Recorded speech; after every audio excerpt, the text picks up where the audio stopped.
Tuhan dan terus mendengarkan perkataannya. Duduk di dekat kaki, bisa diterjemahkan bersimpuh. Biasanya ini dalam tradisi Yahudi itu sikap seorang murid yang mendengarkan gurunya gitu. Ya. Sedangkan Marta di ayat 40 dikatakan sibuk sekali melayani. Nah, kata sibuk di sini bahasa Yunaninya peries atau itu terpecah, tertarik ke sana ke sini, kehilangan fokus. Lalu kata melayani dipakai diakonia, itu ya pelayanan dapur gitu ya, mempersiapkan makanan dan segala sesuatu yang sifatnya fisik. Nah, ini dua model pelayanan yang bisa kita lihat di sini. Nah, banyak orang yang menggunakan kisah Maria Marta ini untuk mengajak kita meneladani Maria, betul?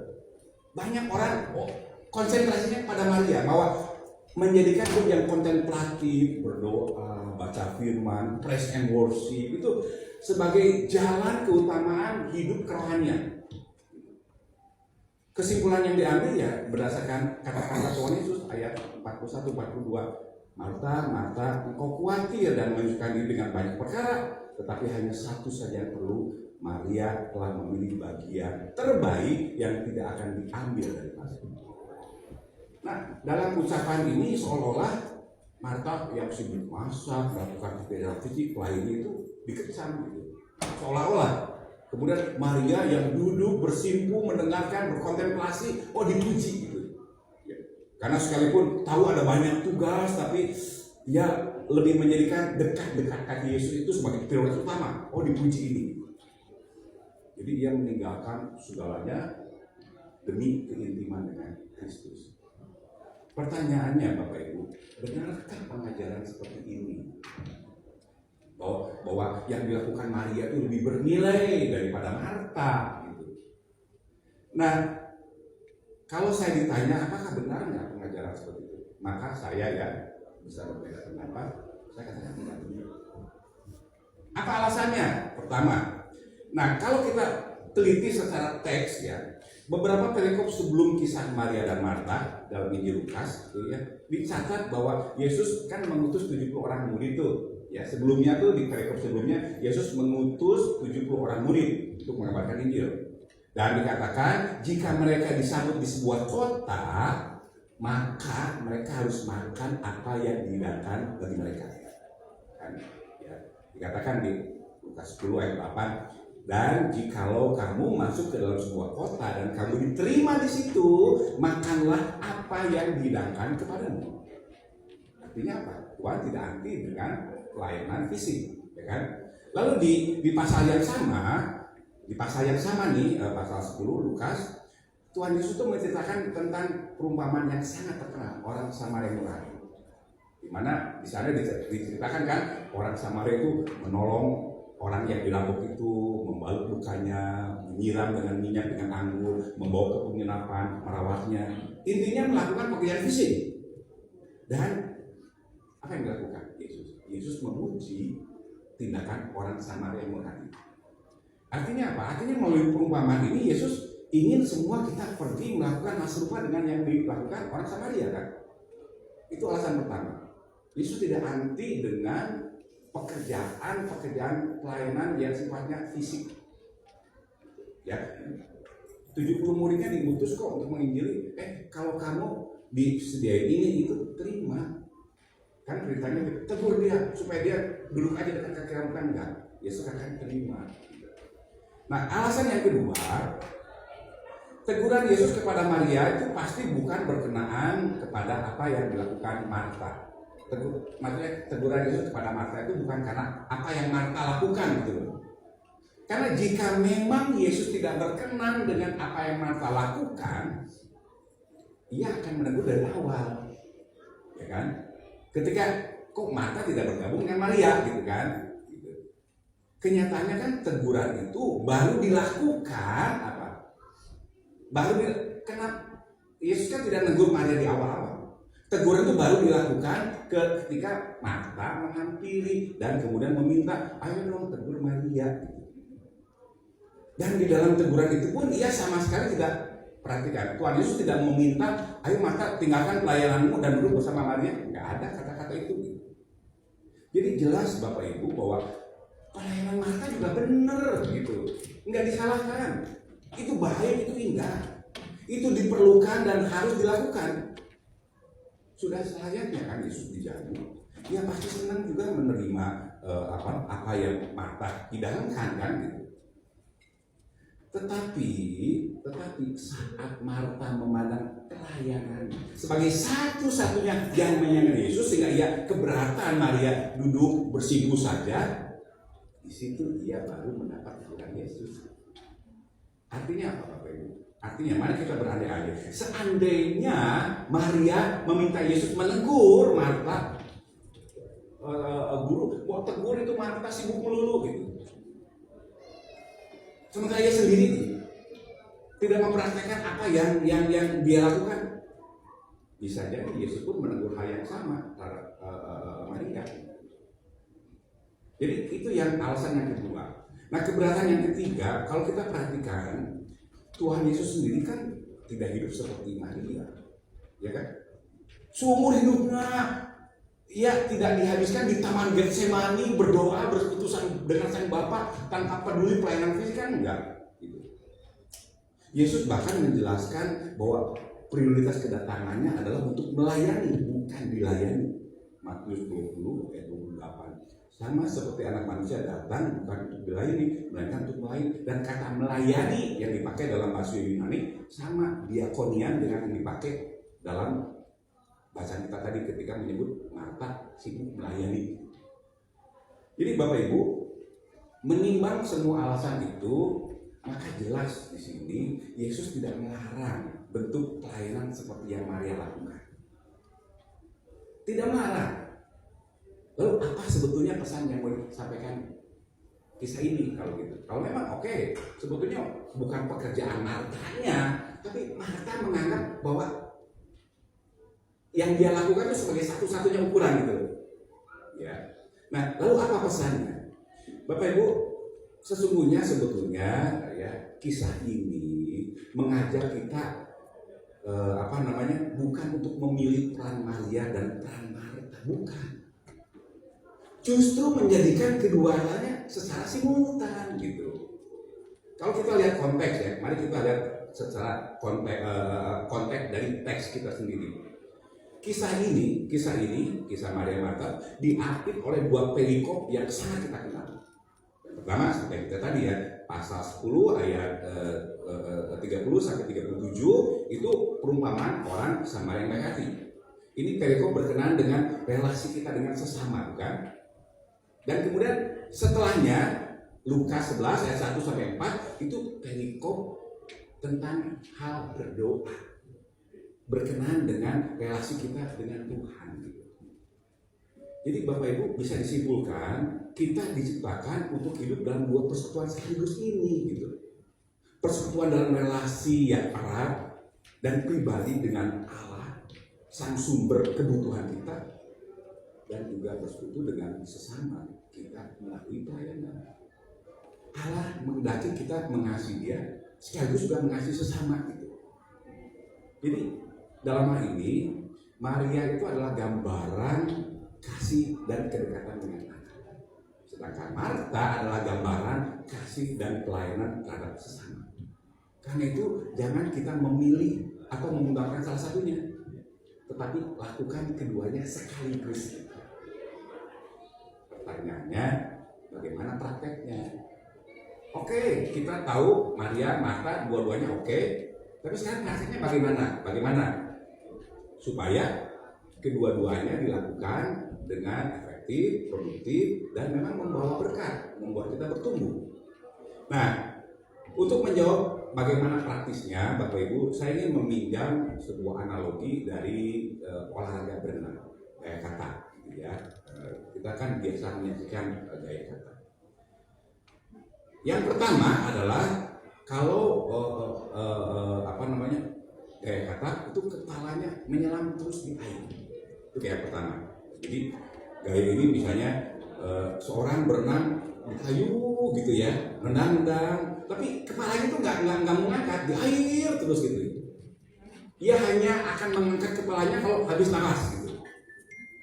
Nah, ini adalah gambaran hidup rohani yang terus hidup kekurangan relasi dengan Tuhan. Bentuk ini bisa kita lihat pada Marta. Kalau kita lihat dalam bacaan kita, Marta sekali lagi tidak sedang melakukan sesuatu yang salah. Ia melayani Yesus, ia bekerja, ia mengurus banyak hal untuk Yesus kok. Tetapi di balik semua itu ada sesuatu yang mulai bergeser. Pelayanan yang dilakukan untuk Tuhan menjadi penghalang bagi relasi dengan Tuhan. Semakin Marta sibuk untuk Yesus, justru semakin dia jauh dari Yesus. Nah, Bapak Ibu rekan-rekan, ini ironi yang sering kali kita tidak sadari dalam kita pelayanan.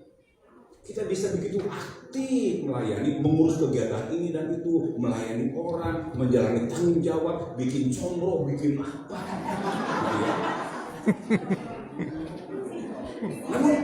Namun pada saat yang bersamaan kehilangan keintiman dengan Tuhan. Waktu kita habis untuk pekerjaan Tuhan dalam tanda kutip, tetapi hampir tidak ada ruang untuk kita duduk tenang bersama Tuhan secara pribadi. Nah, Bapak Ibu, jika kesibukan pelayanan malah menjauhkan kita dari Tuhan, sibuk di gereja, itu tanda baik. Perlahan jiwa kita akan berkeras. Karena kita akan terus mencoba memberi, tetapi tidak pernah diisi. Kita terus melayani, tanpa kita tinggal di dalam satu sumber itu. Sehingga yang terjadi apa? Kita melayani Allah sumber damai, kita mengalami damai sejahtera. Kita melayani roti hidup tanpa pernah benar-benar dikenyangkan. Kita melayani anggur tanpa pernah tinggal dan menerima aliran kehidupan ini. Akibatnya tidak akan langsung terlihat, tapi pasti akan terasa kelelahan yang dalam, kejengkelan yang mudah muncul, lebih sensitif, hati mulai kering, jiwa rasanya kehilangan sukacita. Pada titik tertentu, pelayanan seperti ini tidak lagi membawa sukacita, justru mengeringkan semangat. Dan ketika itu terjadi, Bapak Ibu, kemunduran hanya soal waktu. Karena itu dalam poin ini pertanyaannya bukan sekedar seberapa banyak saya melayani Tuhan, tetapi apakah saya hidup dalam relasi yang erat dengan Tuhan yang saya layani. Bukan berapa banyak yang bisa Anda lakukan, bukan berapa banyak jabatan tanggung jawab Anda di gereja, tapi apakah saya hidup dalam relasi pribadi yang erat dengan Tuhan. Itu model yang pertama, ya. Nah, model yang kedua adalah kalau tadi kan tangan bergerak, kaki bergerak, tapi kepala terus di air. Nah, sekarang terbalik, kepalanya terus ngomong gitu itu, tapi berenang terus gitu ya. Nah, ini berlawanan dengan gaya yang pertama. Pada gaya ini seseorang berenang dengan kepala yang terus di atas permukaan air, tangan tetap mengayuh, kaki tetap menendang, tapi kepala tuh hampir tidak pernah dibenamkan ke dalam air. Ya selalu di atas, selalu terlihat bernafas dengan lega gitu. Nah, gaya ini Bapak Ibu bisa menjadi analogi bagi orang percaya yang sangat-sangat menekankan persekutuan pribadi dengan Tuhan. Sangat menekankan hidup kontemplatif, doa, praise and worship, tetapi minim atau bahkan miskin dalam keterlibatan lainnya sesama. Bisa saja. Logikanya kelihatan rohani sekali ya. Kita harus selalu rindu di dekat kaki Tuhan, menikmati firman-Nya, memelihara keintiman dengannya. Bapak Ibu, prinsip ini tidak salah, iya dan amin, benar, baik. Tetapi kalau prinsip hidup ini dimutlakkan, dijadikan absolut, maka ia menyimpan bahaya yang tidak kalah serius dari lengkap. Kerohanian bisa berubah menjadi sebuah pelarian, kompensasi. Alih-alih membawa kita lebih dekat pada kebutuhan orang lain, kita justru membuat semakin terisolasi dari sesama. Kita merasa dekat dengan Tuhan, tetapi jauh dari orang lain. Padahal kasih kepada Tuhan tidak pernah bisa dipisahkan dari kasih kepada sesama manusia. Bayangkan kembali situasinya Maria dan Marta ya. Misalnya Marta kewalahan. Dia jelas membutuhkan bantuan. Ya. Mau bikin ini, bikin itu, macam-macam gitu ya. Tetapi Maria tidak bergerak sama sekali. Perhatiannya sepertinya tertuju pada Tuhan. Maka Maria di sini telah gagal melihat kebutuhan konkret di depannya.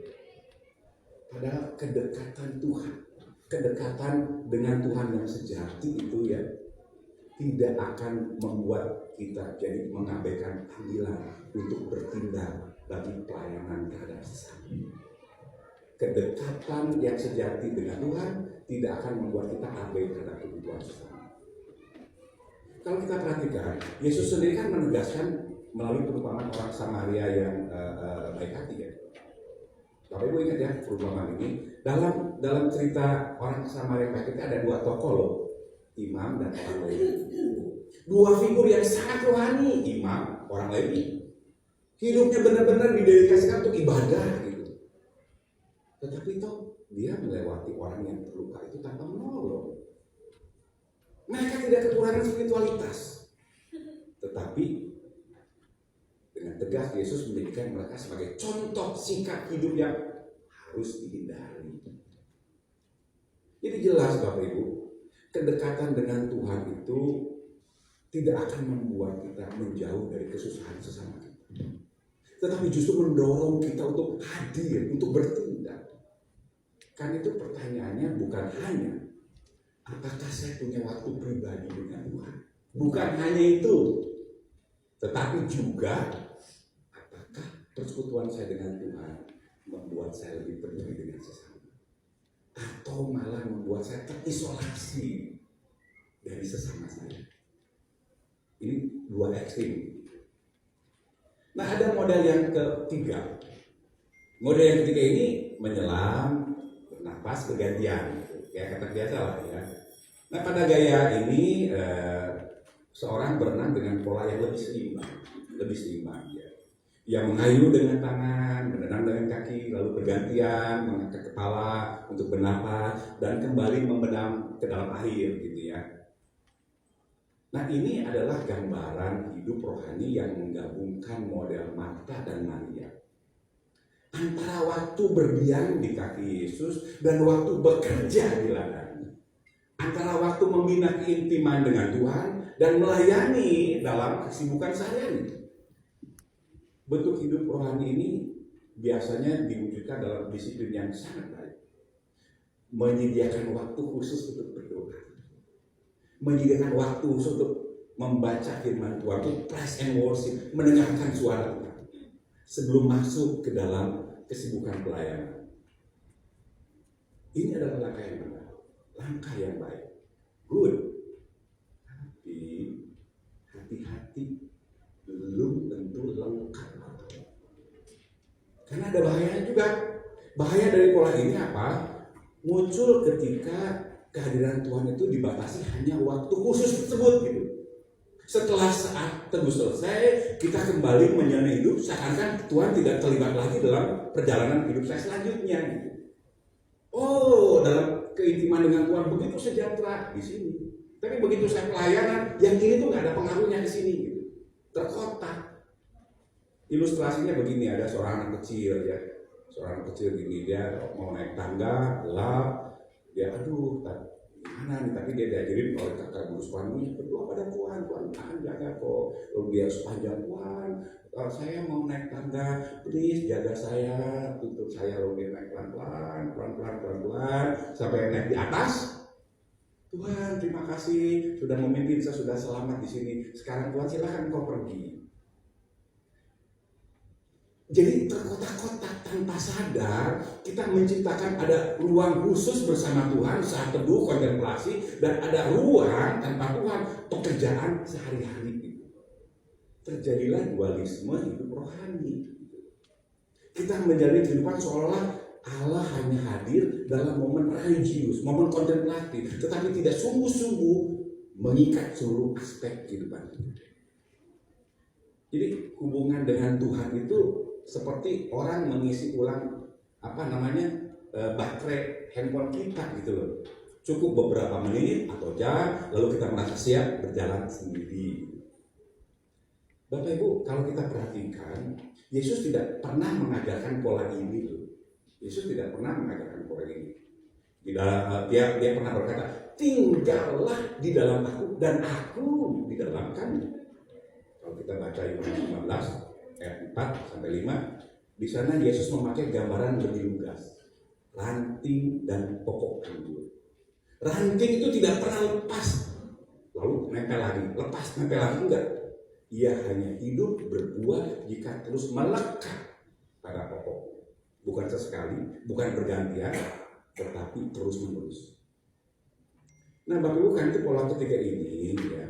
Meskipun ya sekali lagi baik, lebih baik dari kedua pola sebelumnya, tapi belum sepenuhnya mencerminkan kehidupan yang diajarkan oleh kita, yang masih menyisakan jarak antara hidup bersama Tuhan, kontemplasi, dengan hidup sehari-hari pelayanan. Lalu bagaimana dong? Nah, masuklah ke model yang keempat. Itu yang disebut, kalau di sini saya sebutnya model snorkeling. Bapak Ibu tahu ya, snorkeling kayak ini kita lakukan simultan, tangan mengayuh, kaki mendang, kepala tetap berada di dalam air, tetapi pernapasan tetap berlangsung melalui alat bantu. Nah ini jadi dia tidak perlu muncul ke permukaan untuk bernafas, dia tetap terhubung meskipun sedang bergerak. Inilah gambaran kehidupan rohani yang mantap. Ini adalah analogi orang percaya hidup bersama Tuhan di tengah seluruh aktivitasnya, tidak terkotak-kotak. Dia tetap berdoa, dia tetap merenung, dia tetap bersekutu, bukan hanya dalam waktu-waktu yang khusus, tetapi juga dalam ritme hidupnya. Inner life dan outer life itu berjalan bersama-sama, tidak terpisah, tidak bergantian. Allah yang ditemui dalam saat teduh tetap hadir ketika ia lapar, ketika ia melayani, ketika ia bekerja, bahkan dalam hal-hal yang sederhana saja. Nah, Bapak Ibu, inilah hidup yang kontemplatif sekaligus aktif gitu. Artinya Bapak Ibu, perenungan tidak menggantikan tindakan, dan tindakan tidak mematikan perenungan. Keduanya menyatu. Dalam pola ini tidak ada dualisme. Oh, ini hidup rohani dan ini hidup yang tidak rohani. Oh, ini pelayanan Marta. Oh, ini pelayanan Maria. Kita juga tidak menempatkan hidup kontemplatif itu lebih tinggi dari hidup aktif atau sebaliknya. Semuanya itu menjadi kesatuan di dalam Kristus.